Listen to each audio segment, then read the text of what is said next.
Welcome back, everyone. We have another Boker to go through today, loaned in from my buddy Gil over at Wild About Sporting Goods. It's actually the last one I have. I have to now box these all up tomorrow to send back to him. Always a sad day to send stuff back, but that's okay. So let's just dive right into it. This is the Boker Strike Warhawk.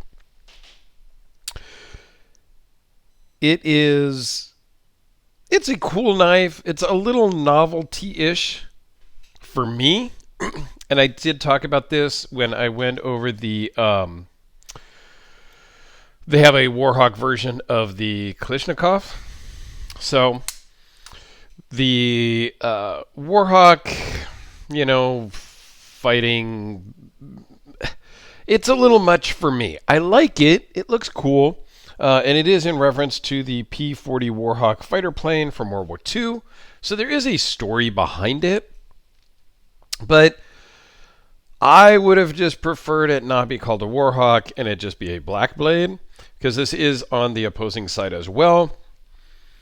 Other than that, I love the green and the yellow combination here, with a little bit of hint of red on the safety and the red on the pocket clip, which works very well. Aluminum scales, nicely done. You can do it tip up or tip down. Only right-handed. Zoom out a little bit.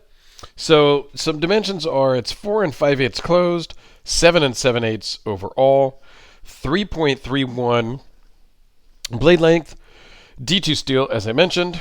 The blade thickness is relatively thin at 0.117, 0.508 overall thickness, and it weighs in at 4.6 ounces. So it is very light, relatively speaking. Aluminum scales, steel liner. It does have the safety, so it will not accidentally deploy in your pocket, and the safety will actually lock it open as well. So that is a cool feature. I do like that. All in all, it fits good in the hand. Does have some jimping up here on the thumb ramp, but it's kind of, for my hand, it's a little awkward to use that thumb because my thumb rests naturally right here. So I really have to kind of choke down on it to really put my thumb in that thumb ramp position. Can't really choke up on it, maybe slightly, but not really. Super solid.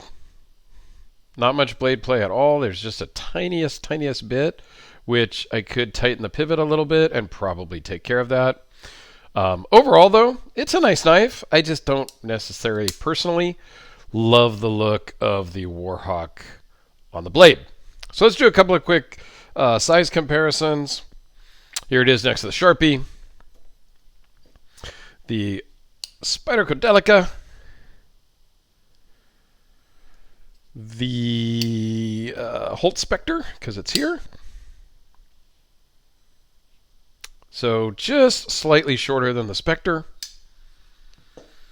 Let's go with the FIF 23, big boy of the pair. And how about, because it's here, and I'm really kind of digging this knife, the XM24. Very similar in coloring, but yeah, it just really kind of dwarfs the Boker there. So there you have it, guys. Kind of a quick one to just kind of go over this Boker auto. Boker makes some really great autos. They fire really strong. You definitely want to hold on. It's, they do a good job and they work really well on the pocket. And they're relatively inexpensive to get into a nice auto. So there you go. Thanks for watching, guys. I greatly appreciate it. Have yourselves a fantastic day, and we'll see you tomorrow.